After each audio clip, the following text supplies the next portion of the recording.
Hello, everyone. This is John from RPGs and More. And in today's video, I'd like to talk about why we play. There's a lot of places that talk about how to play the games.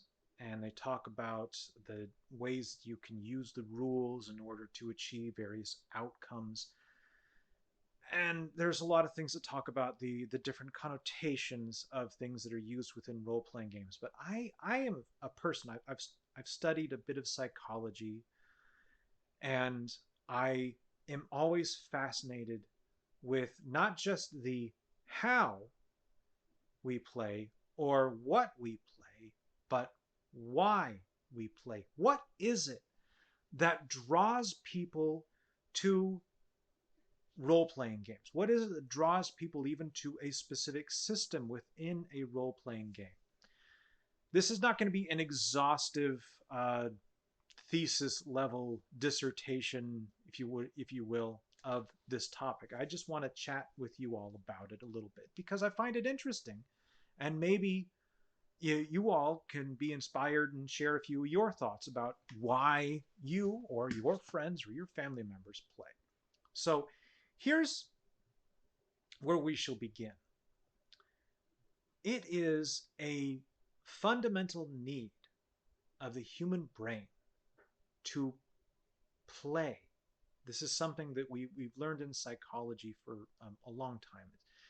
People, especially healthy adults, require some form of play in order to relax the brain and maintain their mental health. This is not an option.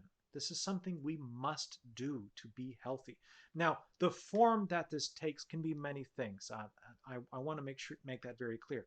Sports, if you go and you watch sports or you play sports and you get really into the camaraderie of that, and you're laughing with your friends or getting angry with your friends, and you're all together doing this thing outside of your work, that's play. That you're fulfilling that requirement for healthy living. That's okay.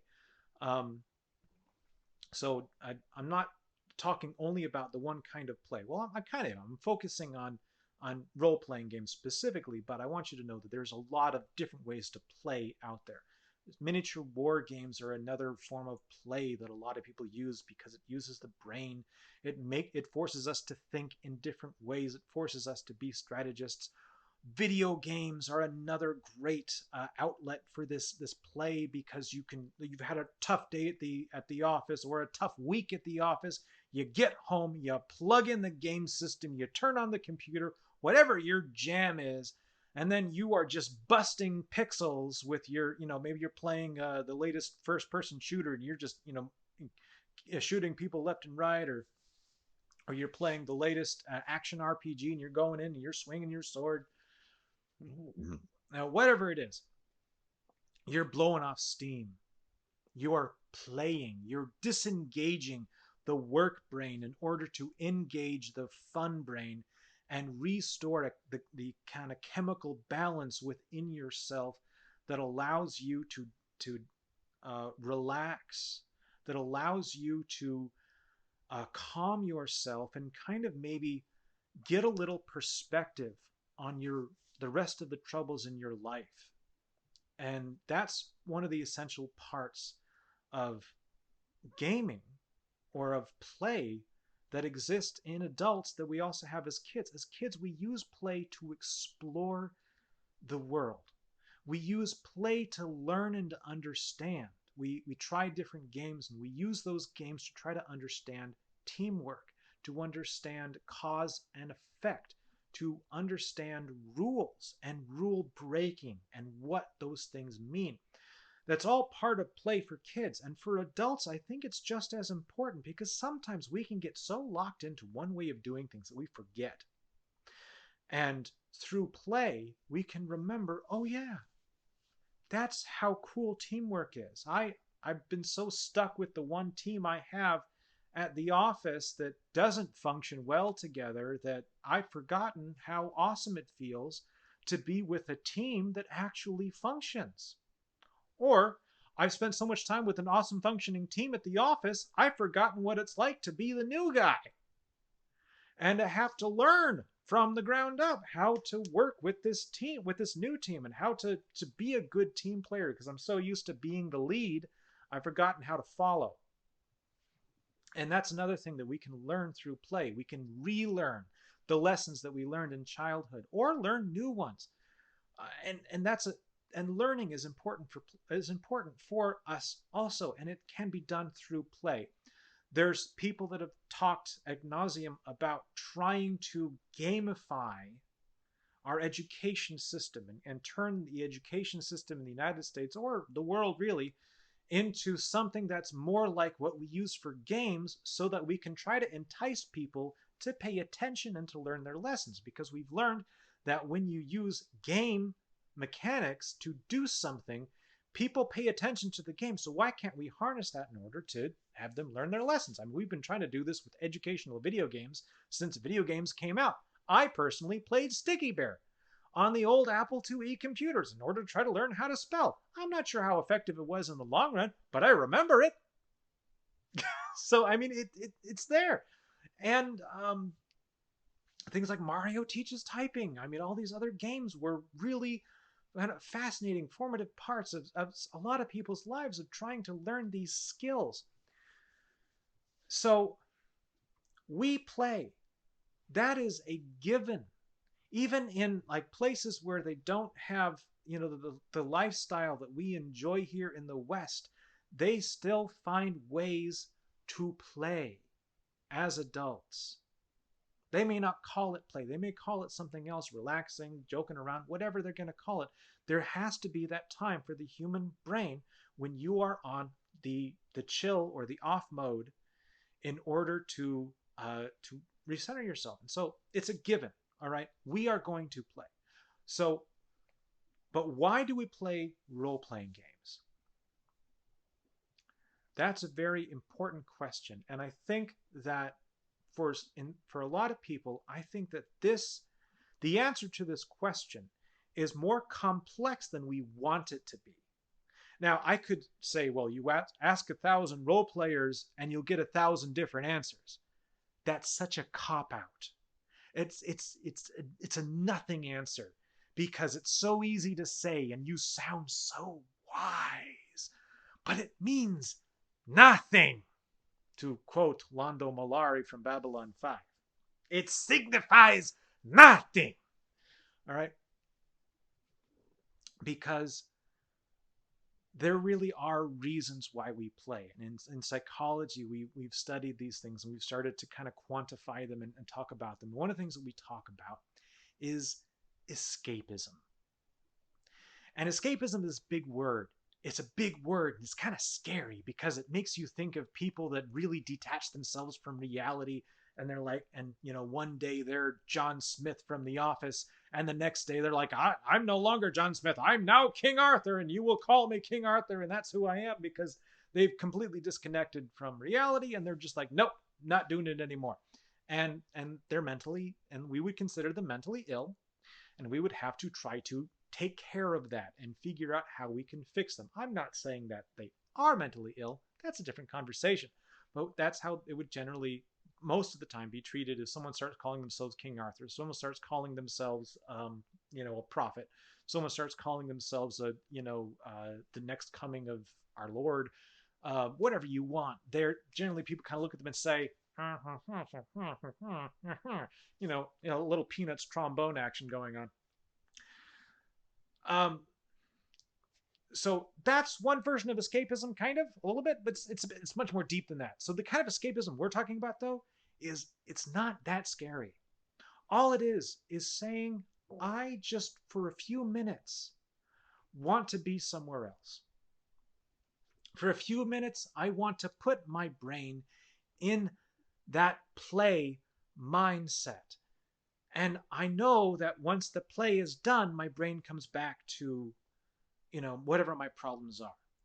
But for that time, I'm going to escape. I'm going to escape to this, in our case, this fantasy or science fiction world where my character or my persona or whatever you want to call it is the center of some sort of attention. Things are generally centered around what I'm doing. And but why do we seek that? Why is that escapism kind of something that we want?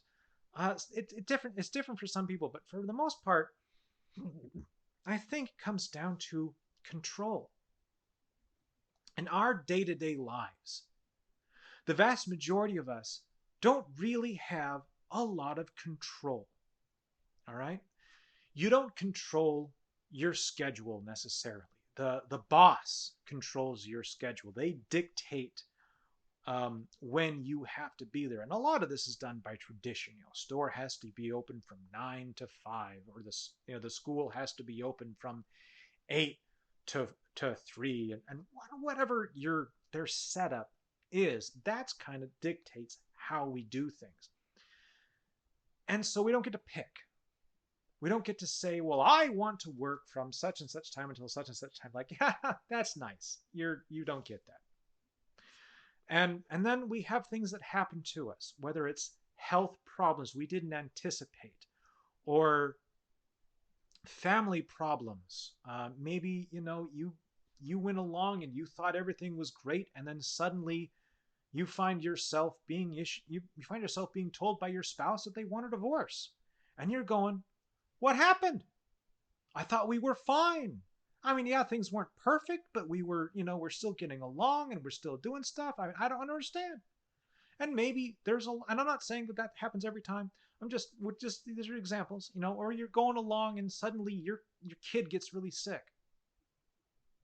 And that becomes your entire focus, your entire world. Like, my child is ill and they might not make it. And what am I going to do? And so you get all these things outside of your control.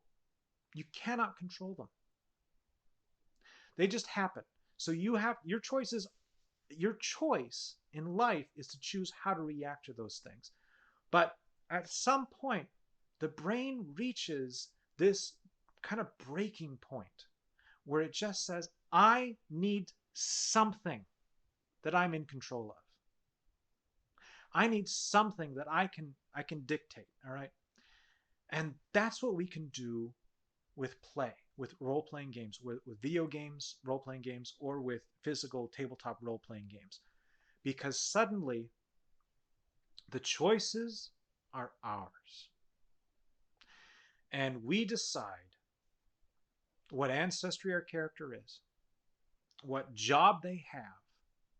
We decide, in some cases, what their abilities are. And we decide, if you're playing with a good DM, you're deciding every action that your character is going to take from start to finish of the game. You may not control what happens to your character, but you always control, you always control what your character chooses to do, what direction they go in. And generally speaking, the plot is going to revolve around your group's characters and what they do in the society, or what they do to push forward the plot. If you're doing a sandbox game, then your choices really become everything, because the story is all about your choices.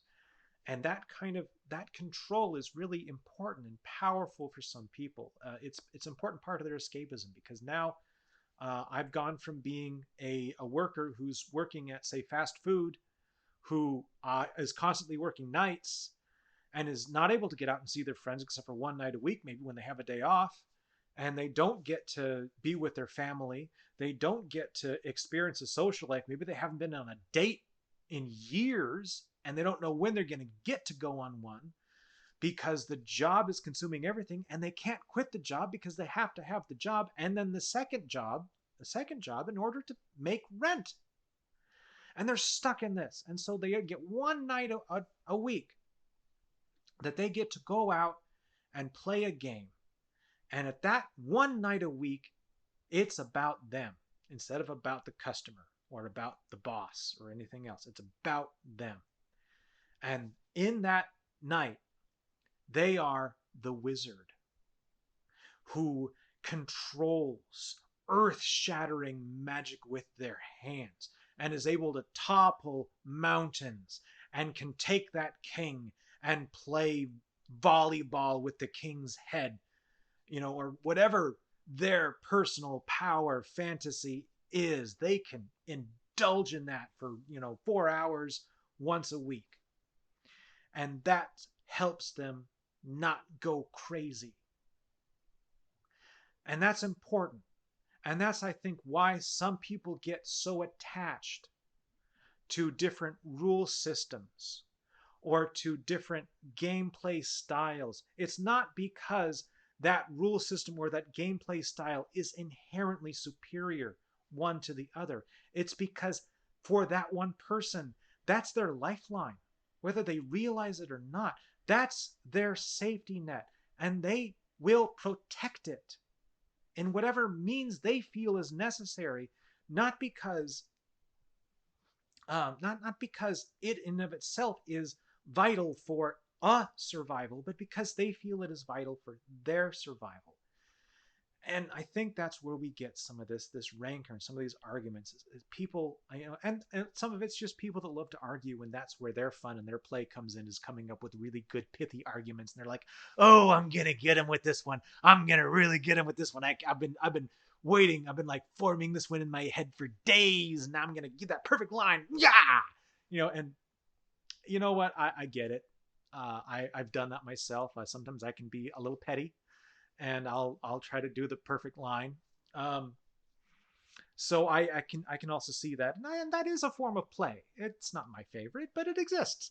The point is that these are all different things that we grasp onto in this hobby. And I think it's important for us as practitioners of the hobby to remember that we are all here to play. We are all here to escape.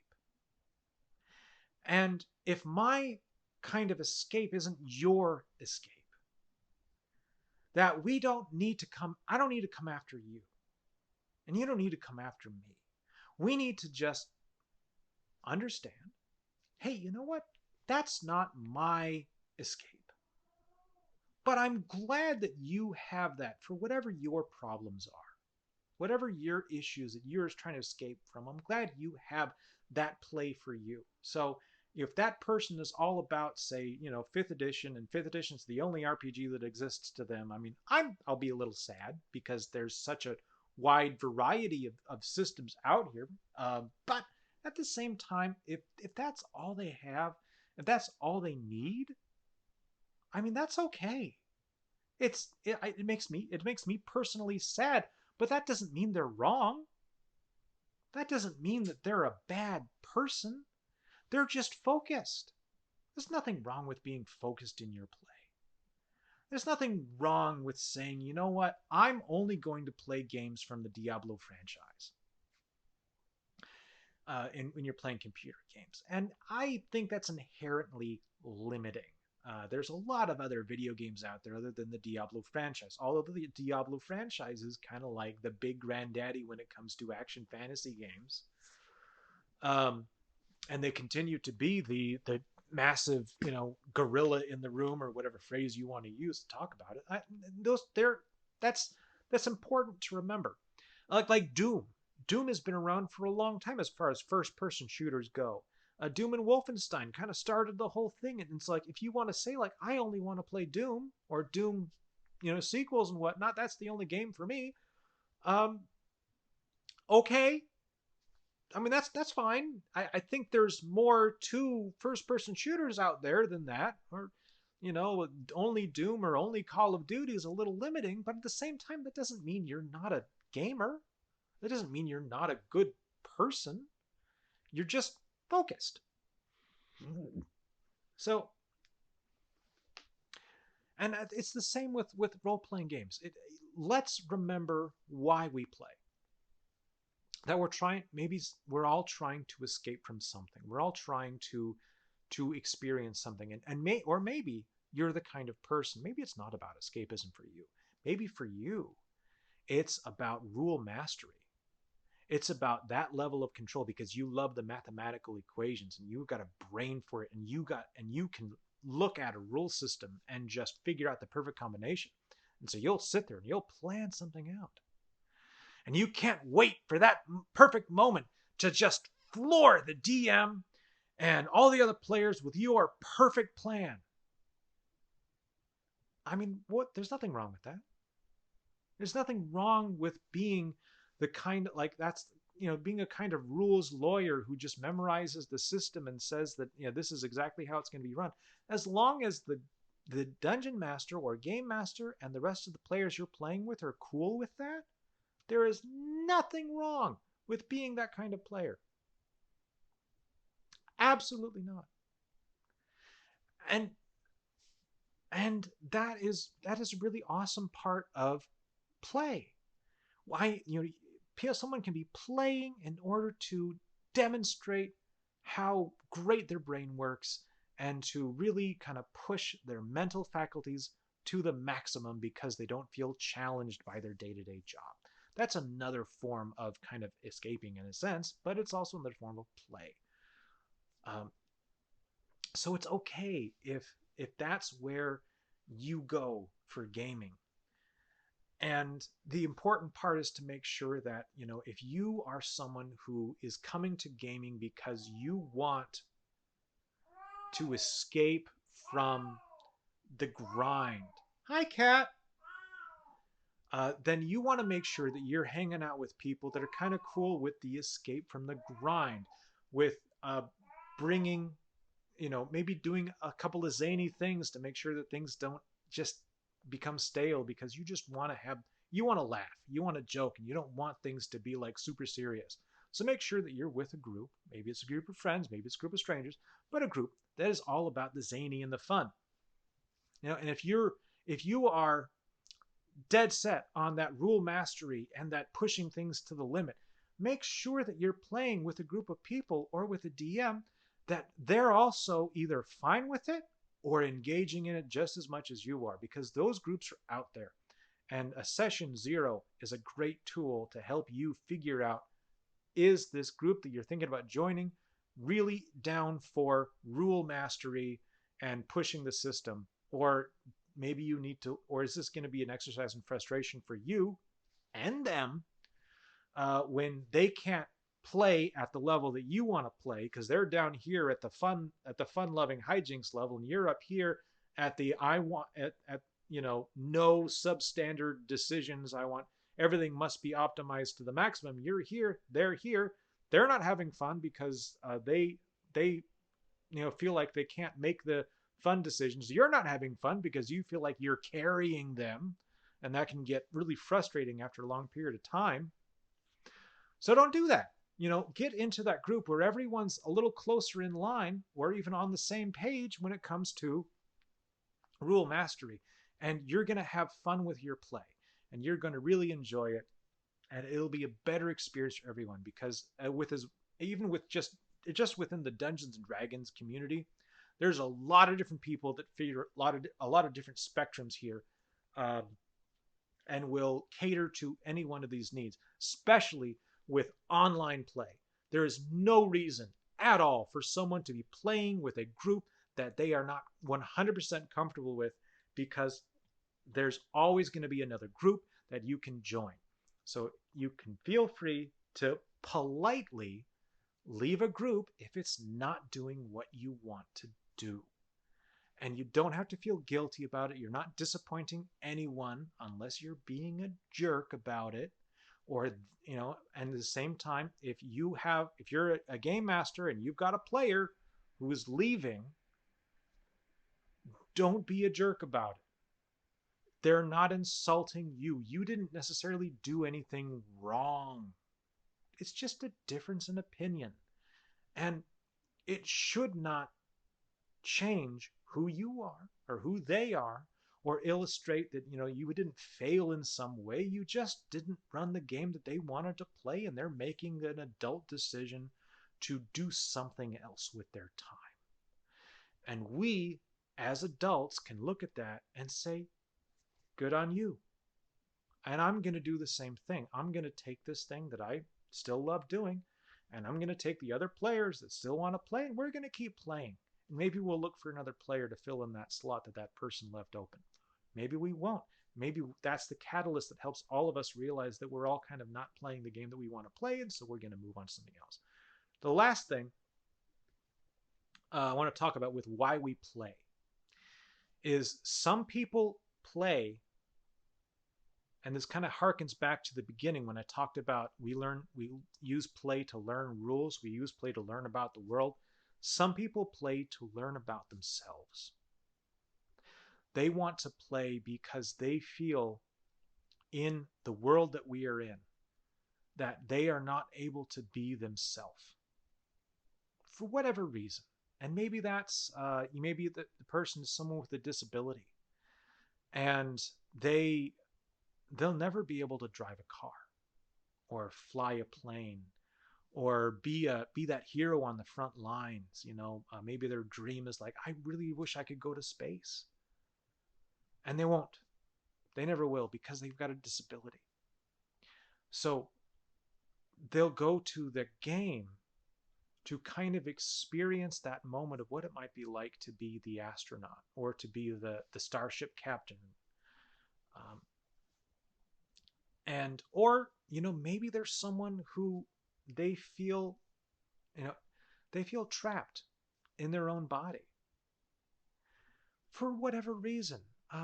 Their life just didn't turn out the way they wanted it to, or they realized that the person that they are is not the person that they really wanted to be, or that they feel they can be because the world won't let them.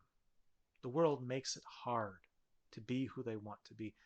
Those people will often turn to role-playing games as a means of trying to figure out who they really are. Where are they comfortable? And this tends to come out in some people. It comes out in a wanting to explore playing characters on the spectrum of the LGBTQ. Uh, I hope that's the up-to-date kind of acronym. I'm sorry if it's not.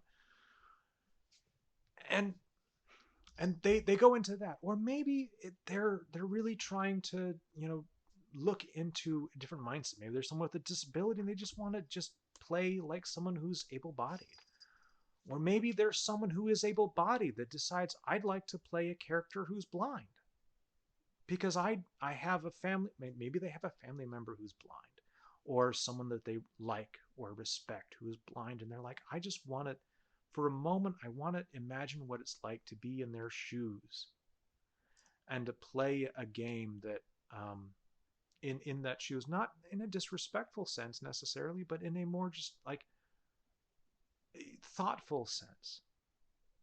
And there are some people that will play it for laughs and for jokes, and we can get upset at them if they're really disrespectful. And that's okay. It's okay to get upset when people are jerks and assholes. Pardon my language. I'm sorry. But it's okay to get upset with people when they're jerks. It's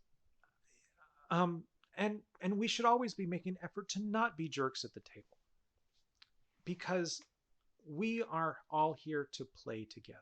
And if you've got someone in your game group who is part of that group that's using play to experiment with who they are, you know what? You are not personally responsible for helping them figure that out. So don't look at that and say, well, I don't want to help you do that stuff. You don't need to. If you don't want to interact with that, you don't have to. All right? I would encourage you to. I would encourage you to keep an open mind at the game table because it is a game.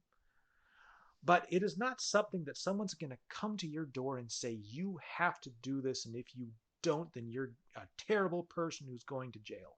That's not going to happen. All right? Unless you commit a crime in the process. If you commit a crime in the process, all bets are off, okay? This is not a carte blanche to commit crimes. Never. But if you are just like, I don't, but at the same time, you don't necessarily get to tell that person that they're not allowed to experiment.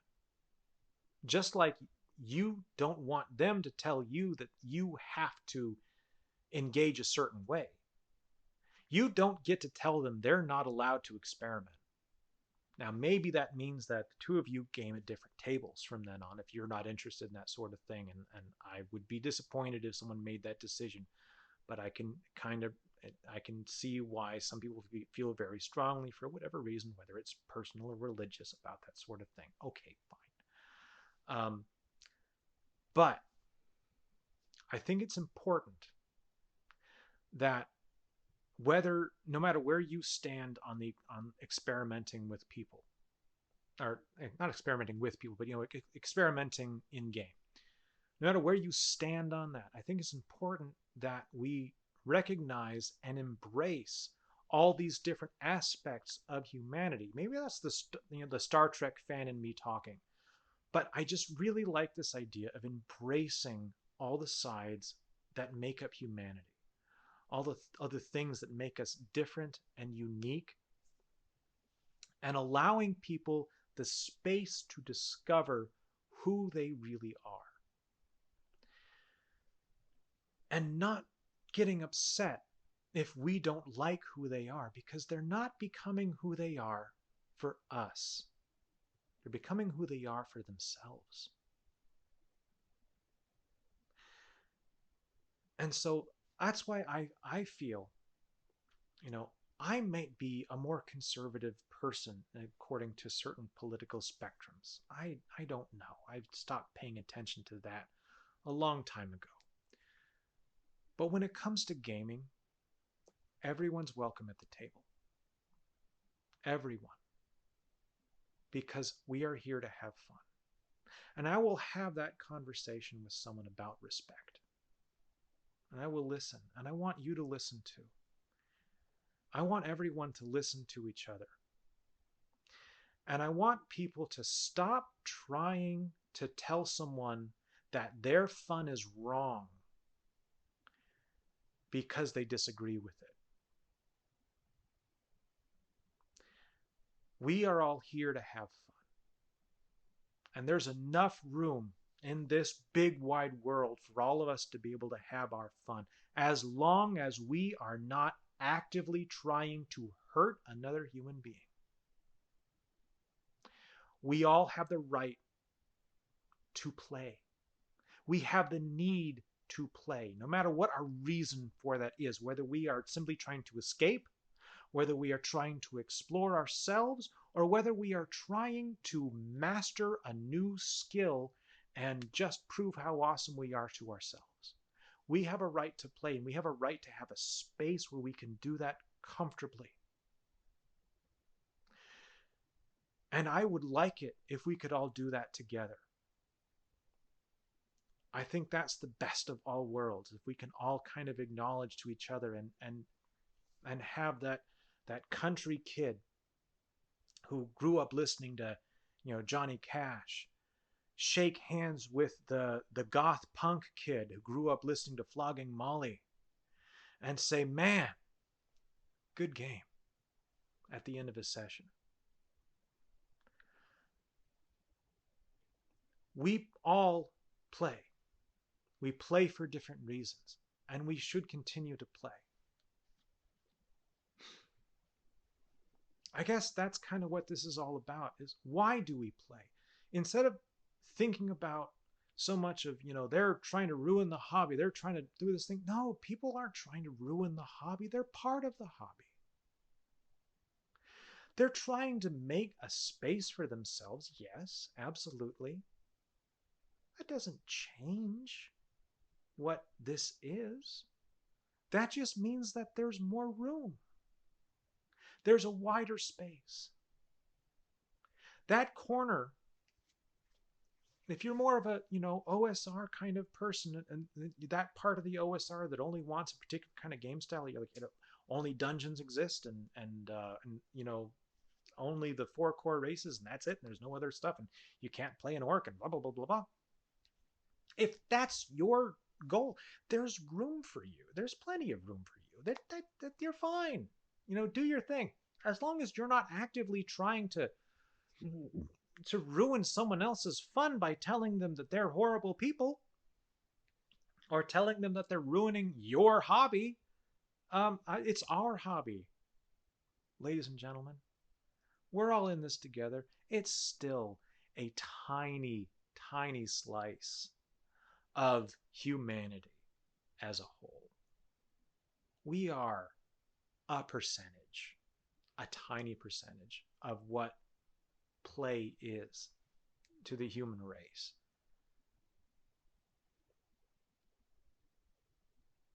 Anyway, I'm diverging again. Um, I hope that this was maybe useful to someone. I hope that people got something interesting out of it. If you want to comment down below, please do. I appreciate constructive criticism. I appreciate thoughtful discourse. If your goal is to sit there and bash and name call, I may end up editing some comments here and there or removing them if it's all just vitriol. I don't want that here. That's not what this is about. This is about a thoughtful discussion about why we play and how important play is. Okay? Thank you for stopping by. You are all welcome at the table. I hope you all have a wonderful day. Please leave a comment below if you would like. Give the video a thumbs up. That'd be great. Maybe subscribe. I hope to do more of these kind of informal talks about things every once in a while if I get a topic stuck in my head that I really want to talk about.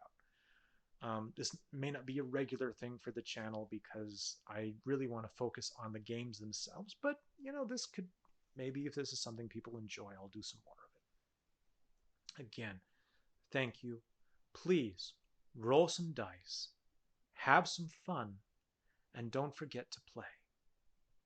Peace be with you. Bye-bye.